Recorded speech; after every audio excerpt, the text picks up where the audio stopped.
The caoutchouc was drawing all London, slightly more indecent than the Salome dance, a shade less reticent than ragtime. It had driven the tango out of existence. Nor, indeed, did anybody actually caoutchouc, for the national dance of paranoia contained 315 recognised steps, but everybody tried to. A new review, Hello Caoutchouc, had been produced with success, and the pioneer of the dance, the peerless Mariquita, a native Paranoian, still performed it nightly at the music hall where she had first broken loose. The caoutchouc fascinated Roland Bleak. Mariquita fascinated him more.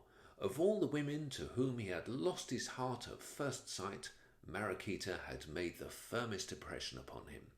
She was what is sometimes called a fine woman.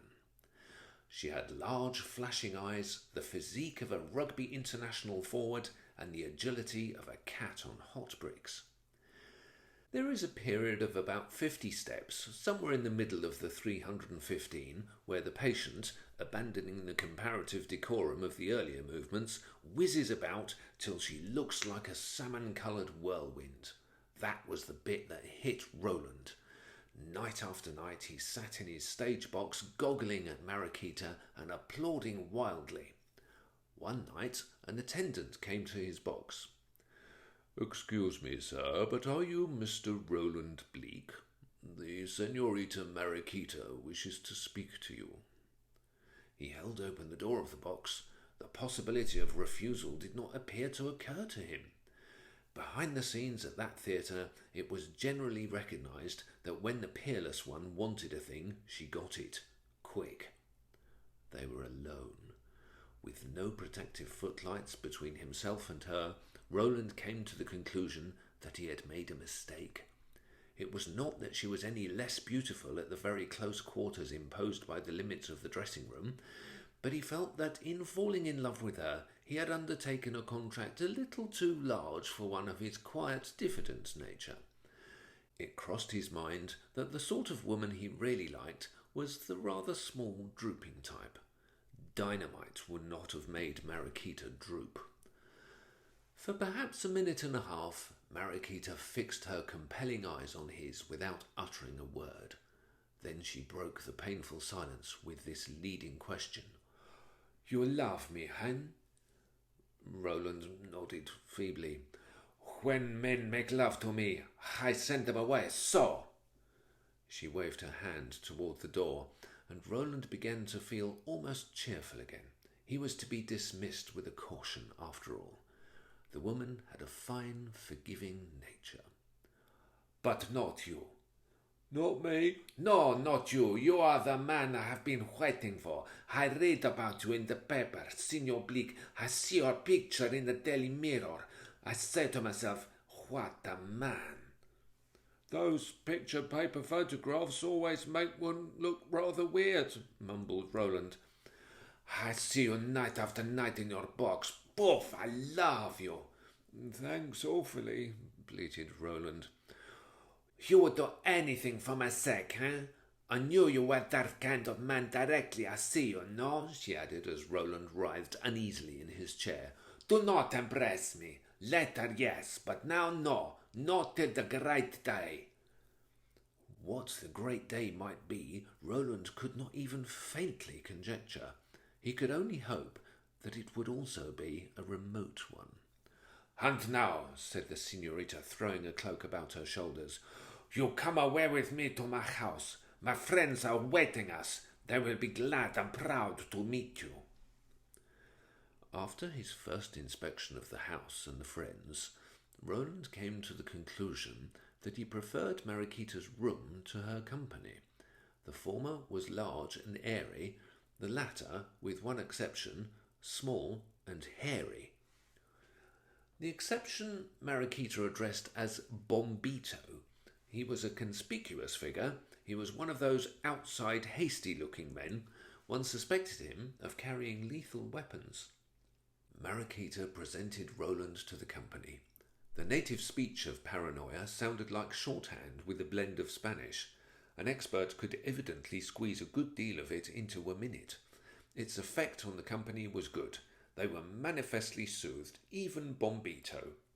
Introductions in detail then took place. This time, for Roland's benefit, Mariquita spoke in English, and he learned that most of those present were marquises.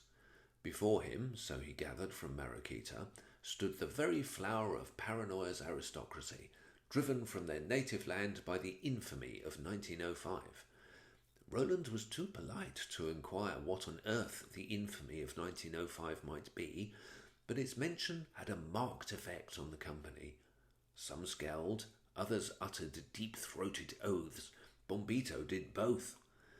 Before supper, to which they presently sat down, was over, however, Roland knew a good deal about Paranoia and its history. The conversation conducted by Mariquita to a ceaseless bouche-plein accompaniment from her friends bore exclusively upon the subject. Paranoia had, it appeared, existed fairly peacefully for centuries under the rule of the Alejandro dynasty. Then, in the reign of Alejandro XIII, disaffection had begun to spread, culminating in the infamy of 1905, which Roland had at last discovered was nothing less than the abolition of the monarchy and the installation of a republic. Since 1905, the one thing for which they had lived, besides the caoutchouc, was to see the monarchy restored and their beloved Alejandro XIII back on his throne. Their efforts towards this end had been untiring and were at last showing signs of bearing fruit. Paranoia, Mariquita assured Roland, was honeycombed with intrigue.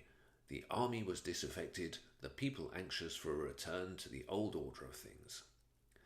A more propitious moment for striking the decisive blow was never likely to arrive. The question was purely one of funds. At the mention of the word funds, Roland, who had become thoroughly bored with the lecture on Paranoian history, sat up and took notice. He had an instinctive feeling that he was about to be called upon for a subscription to the cause of the distressful country's freedom, especially by Bombito. He was right. A moment later, Mariquita began to make a speech.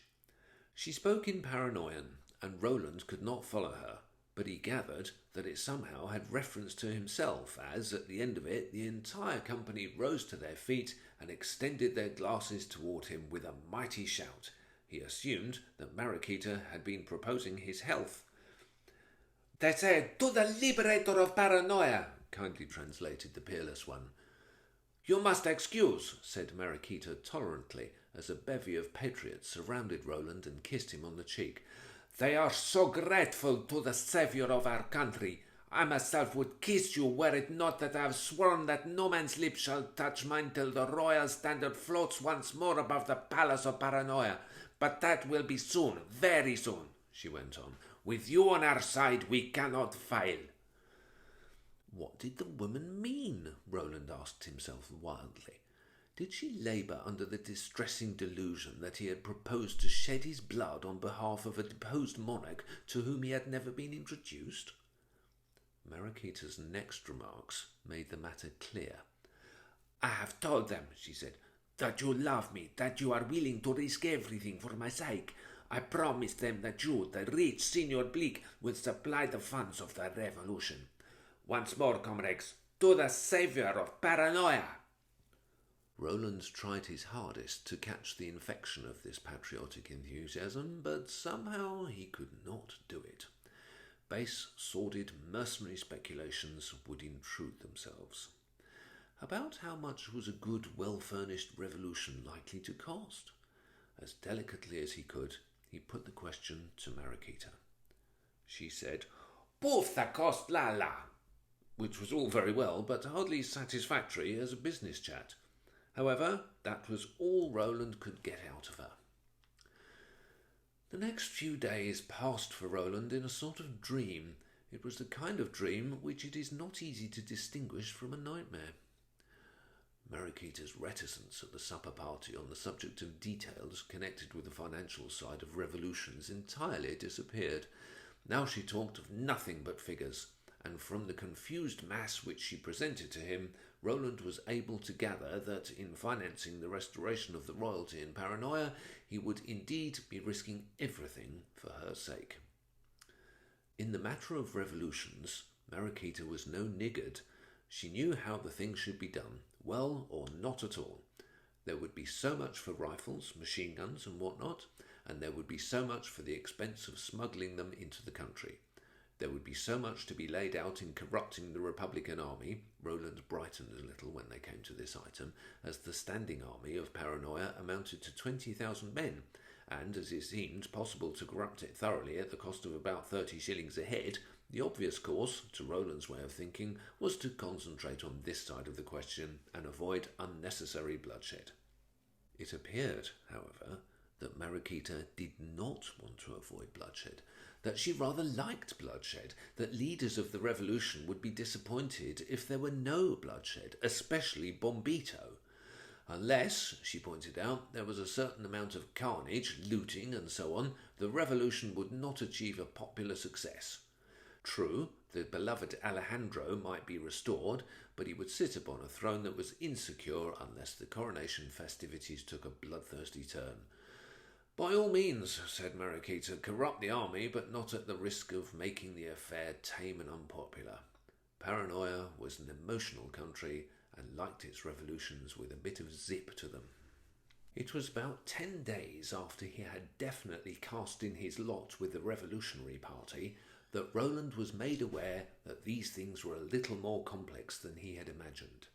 He had reconciled himself to the financial outlay. It had been difficult, but he had done it. That his person as well as his purse would be placed in peril, he had not foreseen. The fact was borne in upon him at the end of the second week by the arrival of the deputation. It blew in from the street just as he was enjoying his after-dinner cigar. It consisted of 3 men, one long and suave, the other 2 short, stout and silent. They all had the sallow complexion and undue hairiness which he had come by this time to associate with a native of Paranoia. For a moment he mistook them for a drove of exiled noblemen whom he had not had the pleasure of meeting at the supper party, and he waited resignedly for them to make the night hideous with the royal anthem. He poised himself on his toes, the more readily to spring aside if they should try to kiss him on the cheek. "Mr. Bleak," said the long man.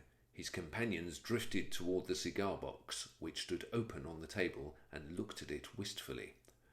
"Long live the monarchy," said Roland wearily. He had gathered, in the course of his dealings with the exiled ones, that this remark generally went well. On the present occasion it elicited no outburst of cheering. On the contrary, the long man frowned, and his 2 companions helped themselves to a handful of cigars apiece with marked moodiness. "Death to the monarchy," corrected the long man coldly. "And," he added, with a wealth of meaning in his voice, "to all who meddle in the affairs of our beloved country and seek to do it harm." "I don't know what you mean," said Roland. "Yes, Signor Bleak, you do know what I mean. I mean that you will be well advised to abandon the schemes which you are hatching with the malcontents who would do my beloved land an injury." The conversation was growing awkward. Roland had got so into the habit of taking it for granted that every Paranoian he met must of necessity be a devotee of the beloved Alejandro, that it came as a shock to him to realize that there were those who objected to his restoration to the throne. Till now he had looked on the enemy as something in the abstract. It had not struck him that the people for whose correction he was buying all these rifles and machine guns were individuals with a lively distaste for having their blood shed. "Signor Bleak," resumed the speaker, frowning at one of his companions whose hand was hovering above the bottle of liqueur brandy, "you are a man of sense. You know what is safe and what is not safe. Believe me, this scheme of yours is not safe. You have been led away, but there is still time to withdraw. Do so, and all is well. Do not so, and your blood will be upon your own head." "My blood?" gasped Roland. The speaker bowed. "That is all," he said. "We merely came to give the warning. Ah, Signor Bleak, do not be rash. You think that here in this great London of yours you are safe. You look at the policeman on the corner of the road and you say to yourself, I am safe. Believe me, not all so is it, but much the opposite. We have ways by which it is of no account the policeman on the corner of the road. That is all, Signor Big. We wish you a good night. The deputation withdrew. Mariquita, informed of the incident, snapped her fingers and said, poof. It sometimes struck Roland that she would be more real help in a difficult situation if she could get out of the habit of saying poof. It is nothing, she said. No, said Roland. We easily out-trick them, isn't it? You will make a will leaving your money to the cows, and then where are they, It was one way of looking at it, but it brought little balm to Roland. He said so. Mariquita scanned his face keenly. You are not weakening, Roland, she said. You would not betray us now. Well, of course, I don't know about betraying, but still, what I mean is... Mariquita's eyes seemed to shoot forth two flames. Take care, she said. With me it is nothing, for I know that your heart is with paranoia. But if the others once had cause to respect that your resolve was failing, if Bombito... Roland took her point. He had forgotten Bombito for the moment. For goodness sake, he said hastily, don't go saying anything to Bombito to give him the idea that I'm trying to back out. Of course you can rely on me, and all that. That's all right. Mariquita's gaze softened. She raised her glass. They were lunching at the time, and she put it to her lips. To the saviour of paranoia, she said. Beware, whispered a voice in Roland's ear. He turned with a start. A waiter was standing behind him, a small, dark, hairy man. He was looking into the middle distance with the abstracted air which waiters cultivate. Roland stared at him, but he did not move. That evening, returning to his flat, Roland was paralysed by the sight of the word beware scrawled across the mirror in his bedroom. It had apparently been done with a diamond. He rang the bell. Sir, said the competent valet. Competent valets are in attendance at each of these flats. Has anyone been here since I left? Yes, sir. A foreign-looking gentleman called. He said he knew you, sir. I showed him into your room. The same night, well on in the small hours, the telephone rang. Roland dragged himself out of bed. Hello? Is that Signor Bleak? Yes, what is it? Beware. Things were becoming intolerable. Roland had a certain amount of nerve, but not enough to enable him to bear up against this sinister persecution. Yet what could he do? Suppose he did beware to the extent of withdrawing his support from the royalist movement, what then? Bombito, if ever there was a toad under the harrow, he was that toad. And all because a perfectly respectful admiration for the caoutchouc had led him to occupy a stage box several nights in succession at the theatre, where the peerless Mariquita tied herself into knots. There was an air of unusual excitement in Mariquita's manner at their next meeting. We have been in communication with him, she whispered. He will receive you. He will give an audience to the saviour of paranoia. Eh? Who will? Our beloved Alejandro. He wishes to see his faithful servant. We are to go to him at once. Where? At his own house. He will receive you in person. Such was the quality of the emotions through which he had been passing of late, that Roland felt but a faint interest at the prospect of meeting face to face with a genuine, if exiled, monarch. The thought did flit through his mind that they would sit up a bit in old Feinberg's office if they could hear of it, but it brought him little consolation. The cab drew up at a gloomy-looking house in a fashionable square. Roland rang the doorbell. There seemed a certain element of the prosaic in the action. He wondered what he should say to the butler. There was, however, no need for words. The door opened, and they were ushered in without parley. A butler and 2 footmen showed them into a luxuriously furnished anteroom. Roland entered with 2 thoughts running in his mind. The first was that the beloved Alejandro had got an uncommonly snug crib. The second, that this was exactly like going to see the dentist. Presently, the squad of retainers returned, the butler leading. "His Majesty will receive Mr. Bleak." Roland followed him with tottering knees. His Majesty, King Alejandro XIII, on the retired list, was a genial-looking man of middle age, comfortably stout about the middle and a little bald as to the forehead. He might have been a prosperous stockbroker. Roland felt more at his ease at the very sight of him. "Sit down, Mr. Bleak," said His Majesty as the door closed. "I have been wanting to see you for some time." Roland had nothing to say. He was regaining his composure, but he had a long way to go before he could feel thoroughly at home. King Alejandro produced a cigarette case and offered it to Roland, who shook his head speechlessly. The king lit a cigarette and smoked thoughtfully for a while. "You know, Mr. Bleak," he said at last, "this must stop. It really must. I mean, your devoted efforts on my behalf." Roland gaped at him. "You're a very young man. I'd expected to see some other much older. Your youth gives me the impression that you have gone into this affair from a spirit of adventure, and I can assure you that you have nothing to gain commercially by interfering with my late kingdom. I hope, before we part, that I can persuade you to abandon your idea of financing this movement to restore me to the throne." I don't understand, your Majesty." "I will explain. Please treat what I shall say as strictly confidential. You must know, Mr. Bleak, that these attempts to re-establish me as a reigning monarch in Paranoia are, frankly, the curse of an otherwise very pleasant existence." "You look surprised." "My dear sir, do you know Paranoia? Have you ever been there? Have you the remotest idea what sort of life a king of Paranoia leads? I have tried it, and I can assure you that a coal heaver is happy by comparison. In the first place, the climate of the country is abominable. I always had a cold in the head.